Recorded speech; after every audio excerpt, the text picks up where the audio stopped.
मित्रों, आखिर भीष्म पितामह को ये बात कैसे पता चली कि कर्ण भी कुंती पुत्र हैं? जी हाँ, आज के एपिसोड में हम ये बात आपको बताने वाले हैं कि भीष्म पितामह को ये सच्चाई कैसे ज्ञात हुई। हमारे चैनल पर पहली बार आए हो तो हमारे चैनल को लाइक एंड सब्सक्राइब कर घंटी अवश्य दबाएं।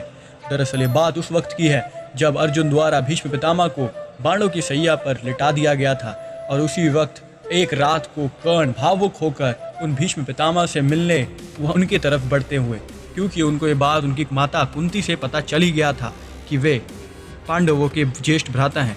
तो सब द्वेष को मिटाकर युद्ध की एक रात वह भीष्म पितामह के समक्ष जाकर हाथ जोड़कर उनसे पूछते हैं कि हे पितामह, मैं राधेय पुत्र कर्ण आप लोगों के सामने हाथ जोड़कर खड़ा हूँ, आप कृपया मुझसे बात करें। तो ये बात सुनकर भीष्म उन्हें वहीं रोकते हैं और कहते हैं कि मैं जानता हूँ कि तुम राधेय पुत्र नहीं हो, तुम हो कुंती पुत्र।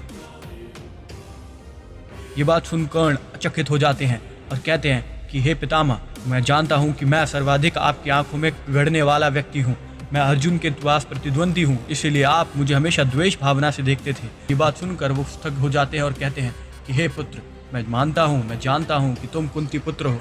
तो ये बात जानने के बाद स्वयं कर्ण पूछते हैं कि हे पितामह, ये बात केवल मैं, कृष्ण और कुंती ही जानते हैं, तो आपको ये बात किसने बताया? आपको ये बात कैसे पता चला कि मैं कुंती के पुत्र हूँ?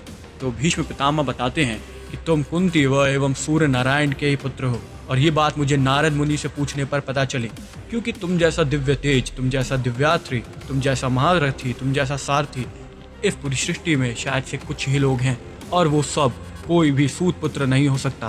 तो ये बात जब मैंने नारद जी से पूछा तब उन्होंने मुझे इस बात का सत्य से अवगत करवाया, मगर अब बहुत देर हो गया है पुत्र, अब मुझे केवल इच्छा की मृत्यु का इंतजार है। तुमने मेरे इस व्यवहार का मुझे इस बार स्वाद बता दिया, मगर पुत्र मैं तुम्हारी भलाई चाहता हूँ, इसलिए तुम अर्जुन से द्वेष छोड़ दो। मगर ये बात सुनकर कर्ण कहते हैं कि मैं ये नहीं कर सकता तातश्री, मुझे बस एवं अपना आशीर्वाद दीजिए कि जो हो धर्म का जीत हो। मैं अधर्म हूँ, मगर मुझे इस धरती पर अधर्मी के नाम से ना जाना जाए। इसीलिए उन्होंने उनको आशीर्वाद दिया और उनको प्रणाम कर वहाँ से चले गए। तो कैसी लगी ये बात, ये स्टोरी जानकर आपको रशाबिंस? ऐसे ही अनेकों राज आप लोगों तक लाएंगे। हमारे चैनल पर लाइक एंड सब्सक्राइब कर हमें जय श्री कृष्ण ज़रूर लिखें। जय श्री कृष्ण।